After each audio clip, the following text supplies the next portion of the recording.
Assalamualaikum warahmatullahi wabarakatuh. Perkenalkan, nama saya Dian Yafi. Di sini saya akan mempresentasikan isi paper dari tugas pengantar kajian media. Judul yang akan saya bawa adalah Fenomena Hegemoni Agama di Indonesia.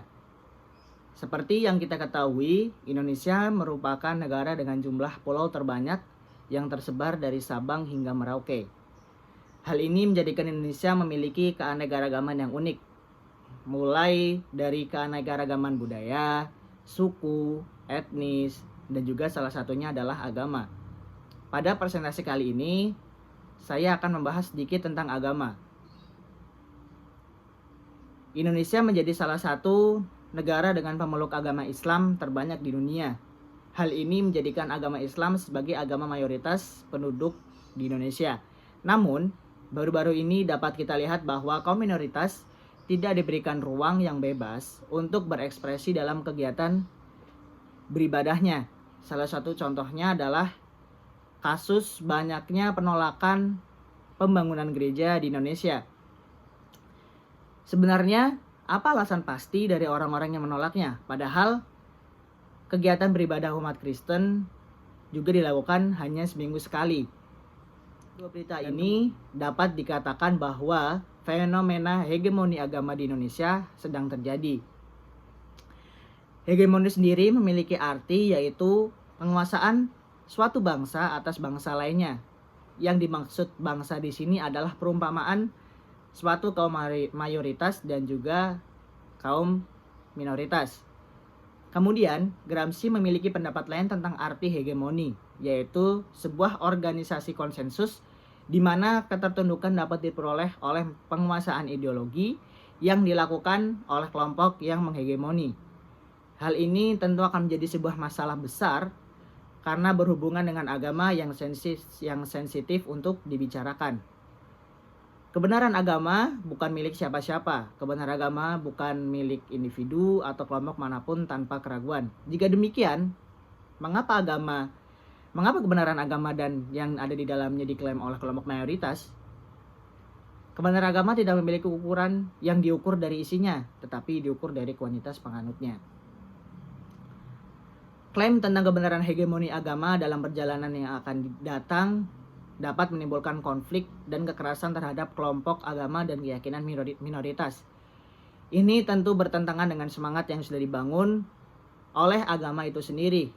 Karena secara teoritis, setiap agama memiliki melalui pemeluknya diajarkan untuk mengindahkan toleransi, rasa hormat, dan pengakuan terhadap keberadaan agama dan kepercayaan lain. Diskriminasi terhadap kaum minoritas tidak hanya terjadi di kehidupan nyata. Media sosial juga berandil besar dalam hal ini.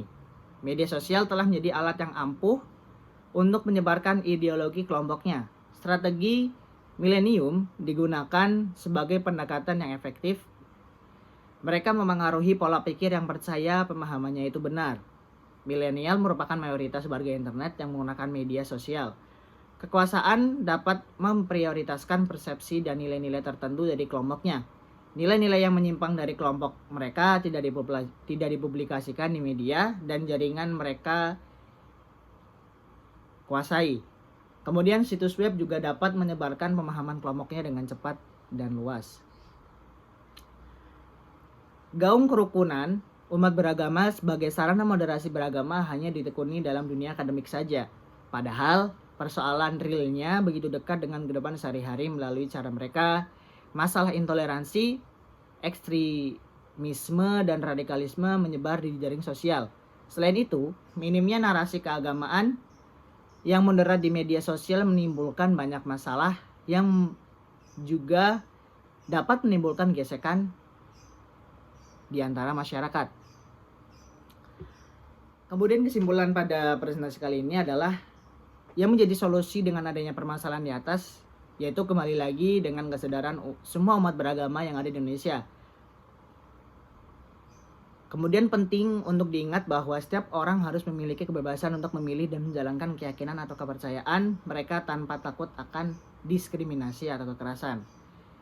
Yang kemudian kita kembali lagi ke sila yang pertama dalam Pancasila, yaitu tentang ketuhanan yang Maha Esa. Di situ tertulis jelas bahwa ketuhanan yang Maha Esa memiliki arti adalah kepercayaan dari setiap individu, tidak harus sama dengan individu lainnya. Itu tergantung apa yang telah mereka pelajari, apa yang telah mereka alami selama hidupnya, ataupun tergantung dengan identitas dari individu tersebut.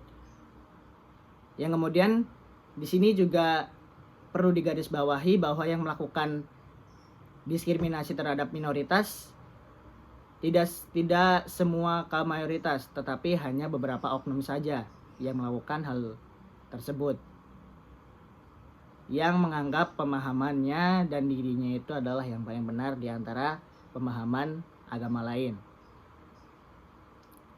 Sekian presentasi yang dapat saya lakukan. Kurang lebihnya mohon maaf. Terima kasih. Assalamualaikum warahmatullahi wabarakatuh.